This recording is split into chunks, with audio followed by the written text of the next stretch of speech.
Hello everyone, ಎಲ್ರಿಗೂ ನಮಸ್ಕಾರ. Welcome back to my YouTube channel. ಇವತ್ತು ನನ್ನ ಮಗಳಿಗೆ ಇನ್ನೊಂದು ಸ್ನ್ಯಾಕ್ಸ್ ಮಾಡೋಣ ಅಂತ. ಇದು ನಾನು ಒಂದು 2-3 ಯೂಟ್ಯೂಬ್ ಚಾನಲ್ ಅಲ್ಲಿ ನೋಡಿದ್ದೆ. ಅದನ್ನ ನಾನು ಮನೇಲಿ ಟ್ರೈ ಮಾಡೋಣ ಅಂತ ಐಟಮ್ಸ್ ತಗೊಂಬಂದು ತುಂಬಾ ದಿವಸನೇ ಆಯ್ತು, ಬಟ್ ಮಾಡಿರ್ಲಿಲ್ಲ. ಅಂಡ್ ಮನೇಲೆ ಇರುವಂತ ಐಟಮ್ಸ್ ಏನೇ ಲಾಸ್ಟ್ ಟೈಮ್ ತಂದಿರೋದು ಯೂಸ್ ಆಗುತ್ತೆ. ಅಂಡ್ ಮನೆಗೆ ರೇಷನ್ಗೆ ತಗೊಂಬಂದಿರೋ ಐಟಮ್ ಅಲ್ಲೇನೆ ಇದನ್ನು ಮಾಡೋದು. ಅದನ್ನ ಹೇಗ್ ಮಾಡೋದು ಅಂತ ಈ ವಿಡಿಯೋದಲ್ಲಿ ತೋರಿಸ್ತೀನಿ. ಹಾಗೆ ನನ್ನ ಮಗಳು ಅದನ್ನ ಎಂಜಾಯ್ ಮಾಡ್ಕೊಂಡು ತಿಂತಾಳ ಇಲ್ವೋ ಅನ್ನೋದನ್ನು ಈ ವಿಡಿಯೋದಲ್ಲಿ ತೋರಿಸ್ತೀನಿ. ಸೊ ಬನ್ನಿ ಹೋಗೋಣ. ಕಿಚನಿಗೆ ಹೋಗ್ತಾ ಇದ್ದೀವಿ. ಏನೇನು ಐಟಮ್ ಬೇಕು ಅಂತ ಹೇಳ್ತೀನಿ. ನಾನು ಐಟಮ್ ರೆಡಿ ಮಾಡಿ ಇಟ್ಕೊಂಡಿದ್ದೀನಿ. Sorry for the mess in the kitchen. ಸ್ವಲ್ಪ ಮಿಸ್ ಆಗಿದೆ ಅಷ್ಟೇ, ಜಾಸ್ತಿ ಏನಾಗಿಲ್ಲ. ಓಕೆನಾ. ಇದು ಈ ಚಿಕ್ಕ ಬೌಲ್ ತುಂಬ ನಾನು ನಟ್ಸ್ ತೊಗೊಂಡಿದ್ದೀನಿ. ಇದ್ರೊಳಗಡೆಗೆ ಗೋಡಂಬಿ ಇದೆ, ಬಾದಾಮಿ ಇದೆ, ಹಾಗೆ ಮಖಾನ ಇದೆ. ಇನ್ನೊಂದರಲ್ಲಿ ರೇಸನ್ಸ್ ಅಂದರೆ ದ್ರಾಕ್ಷಿ ಮತ್ತು ಖರ್ಜೂರ ತೊಗೊಂಡಿದ್ದೀನಿ. ಫಸ್ಟು ಈ ಡ್ರೈ ಆಗಿರೋದನ್ನ ಒಂದ್ಸತಿ ಹುರ್ಕೊಳ್ಳೋಣ. ಸ್ಟವ್ ಆನ್ ಮಾಡಿದ್ದೀನಿ, ಬಾಣಲಿ ಇಟ್ಬಿಟ್ಟು. ಇವಾಗ ಈ ಬೌಲ್ ಫುಲ್ ಎಲ್ಲ ನಾನು ಸಪ್ರೇಟ್ ಹುರ್ಕೋಬೋದು, ಹಾಗೇನು ಹುರ್ಕೋಬೋದು. ನಾನೆಲ್ಲ ಒಟ್ಟಿಗೆ ಹುರ್ಕೋತಾ ಇದ್ದೀನಿ. ಸಪ್ರೇಟ್ ಇನ್ನೇನು ಹುರ್ಕೋತಾ ಇಲ್ಲ.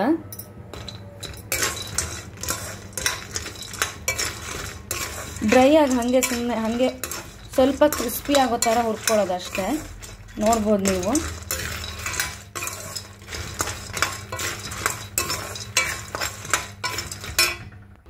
ಇವಾಗ ನಾನು ಹುರಿದಿದ್ದೀನಿ. ನಿಮ್ಗೆ ಹೆಂಗೆ ಗೊತ್ತಾಗುತ್ತೆ ಅಂದರೆ ಮಖಾನ ಎಫರ್ಟ್ಲೆಸ್ ಆಗಿ ಪುಡಿ ಆಗಬೇಕಷ್ಟೆ.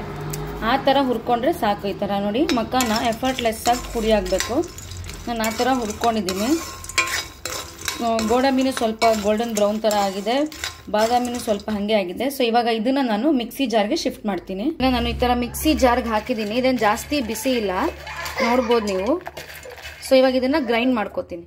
ನೀವು ನೋಡ್ಬೋದು ನೋಡಿ, ಈ ಥರ ಫೈನ್ ಪೇಸ್ಟ್ ಆಗಿದೆ.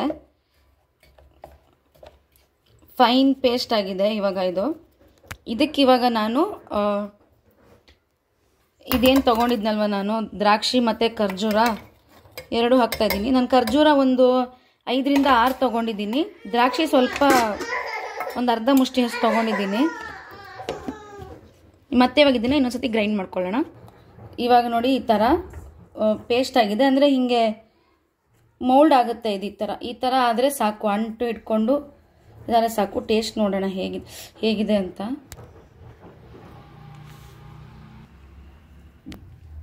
ನನ್ನ ಮಗಳಿದ್ದಾಳೆ ಒಂದು ಕೈಯಲ್ಲಿ.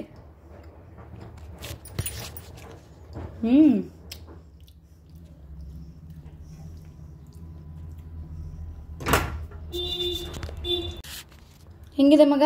ಚೆನ್ನಾಗಿದೆಯಾ? ಸೂಪರ್. ಇವಾಗ ಈ ಥರ ನಾನು ಮೌಲ್ಡ್ ತೊಗೊಂಡಿದ್ದೀನಿ. ನೀವು ನೋಡಿದ್ರಿ ಆಲ್ರೆಡಿ, ನಂದು ಚಾಕ್ಲೇಟ್ ಮಾಡೋದು ಮೌಲ್ಡ್ ಇದೆ. ಸೊ ಇದ್ರೊಳಗಡೆ ಇವಾಗ ನಾನು ಈ ಹಿಟ್ಟನ್ನ ಹಾಕ್ತೀನಿ. ಬಿಸಿ ಇದೆ, ಸೊ ಸ್ವಲ್ಪ ಹಿಂಗೆ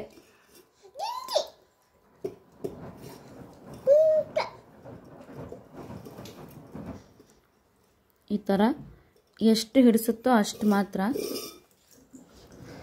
ಬಿಸಿ ಹೋಗ್ಬೇಡ, ಬಿಸಿ ಕೊಡ್ತೀನಿರೋ, ಬಿಸಿ ಇದೆ, ಹೋಗ್ಬೇಡ. ತಗೋ, ಇದು ಹಿಡ್ಕೊ, ತಗೋ. ಟಾಡ್ಲರ್ ಫೇಸ್ ಮಾತ್ರ ನಿಜವಾಗ್ಲೂ ತುಂಬಾನೇ ಕಷ್ಟ. Toddler face. ತಗೋ, ತಿನ್ನು. ಈ ಥರ ಮೌಲ್ಡ್ಗೆ ಹಾಕಿದ್ದೀನಿ. ಮೌಲ್ಡಲ್ಲಿ ಹಿಡಿಸೋ ಅಷ್ಟನ್ನ ಮೌಲ್ಡ್ಗೆ ಹಾಕಿದ್ದೀನಿ. ಮಿಕ್ಕಿದ್ದನ್ನ ಈ ಥರ ಸುಮ್ಮನೆ ಉಂಡೆ ಮಾಡಿ ಒಂದು ಕಪ್ಪಲ್ಲಿ ಹಾಕಿದ್ದೀನಿ. ಇದನ್ನು ಒಂದು ಸ್ವಲ್ಪ ಹೊತ್ತು ರೆಫ್ರಿಜಿರೇಟ್ ಮಾಡೋಣ, ಸೊ ದಟ್ ಅದೆಲ್ಲ ಶೇಪ್ ಎಲ್ಲ ಹಿಡ್ಕೊಂಡ್ಲಿ ಅಂತ. ಓಕೆನಾ. ಈ ಥರ ಚಾಕ್ಲೇಟ್ ಸಿರಪ್ ರೆಡಿ ಮಾಡ್ಕೊಂಡಿದ್ದೀನಿ. ಇದ್ರೊಳಗಡೆ ಫ್ರಿಜ್ಜಿಂದ ತೆಗೆದಿದ್ದು ಚಾಕ್ಲೇಟ್ ಏನಿದೆ, ಮೌಲ್ಡಿಂದ ಡಿಮೋಲ್ಡ್ ಮಾಡಿದ್ದು ನಿಮಗೆ ತೋರಿಸಿದ್ನಲ್ಲ, ಅದನ್ನು ತೆಗೆದು ಹೀಗೆ ಒಂದು ಸ್ಟೀಲ್ ಬಾಕ್ಸಿಗೆ ಹಾಕಿಡ್ತಾ ಇದ್ದೀನಿ. ಈ ಥರ ಎಲ್ಲ ಚಾಕ್ಲೇಟ್ನ ಡಿಪ್ ಮಾಡಿಬಿಟ್ಟು ಈ ಥರ ಹಾಕಿಟ್ಟಿದ್ದೀನಿ ಒಂದು ಬಾಕ್ಸಲ್ಲಿ. ಇವಾಗ ಇದನ್ನು ರೆಫ್ರಿಜಿರೇಟ್ ಮಾಡ್ತೀನಿ. ಒಂದೇ ಒಂದು ಸ್ಪೂನಷ್ಟು ಚಾಕ್ಲೇಟ್ ಸಿರಪ್ ಉಳ್ಕೊಂಡಿದೆ.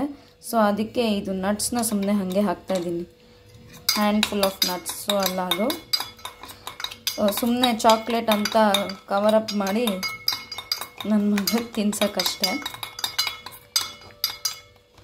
ಹಿಂಗೆ ಸುಮ್ಮನೆ ಇದು ಹಿಂಗೆ ಏನೂ ಇಲ್ಲ ಇದ್ರೊಳಗಡೆ. ಆ್ಯಡೆಡ್ ಶುಗರ್ ಇಲ್ಲ, ಆ್ಯಡೆಡ್ ಪ್ರಿಸರ್ವೇಟಿವ್ಸ್ ಇಲ್ಲ, ಏನೂ ಇಲ್ಲ. ಸಕ್ಕರೆ ಅಂತೂ ಒಂಚೂರು ಇಲ್ಲ. ಖರ್ಜೂರದ್ದು ಏನು ಸ್ವೀಟ್ನೆಸ್ ಇದೆಯೋ ಅದೇ. ಇದು ಕ್ಯಾಶ್, ಇವಾಗ ಅವಳು ಕ್ಯಾಶುದು ಏನು ಸ್ವೀಟ್ನೆಸ್ ಇರುತ್ತೋ ಅದನ್ನೇ ತಿನ್ಕೋತಾಳೆ. ಸುಮ್ಮನೆ ಹಿಂಗೆ ಎಲ್ಲ ಹಿಂಗೆ ಒಂದರಲ್ಲೇ ಹಾಕಿಡ್ತೀನಿ. ಸೊ ದಟ್ ಒಳಗೆ ಚಾಕ್ಲೇಟ್ ಅಂತ ಎತ್ಕೊಟ್ರೆ ನಂಬ್ತಾಳೆ. ಈ ಥರ ಒಂದು ಬಾಕ್ಸಲ್ಲಿ ಮಾಡಿದ್ದೀನಿ. ಕ್ಲೀನಾಗೆಲ್ಲ ಶೇಪ್ಸ್ ಕಾಣ್ತಾ ಇದೆ. ಇವಾಗ ಇದನ್ನು ಒಂದು 4 to 5 hours ರೆಫ್ರಿಜರೇಟ್ ಮಾಡೋಣ.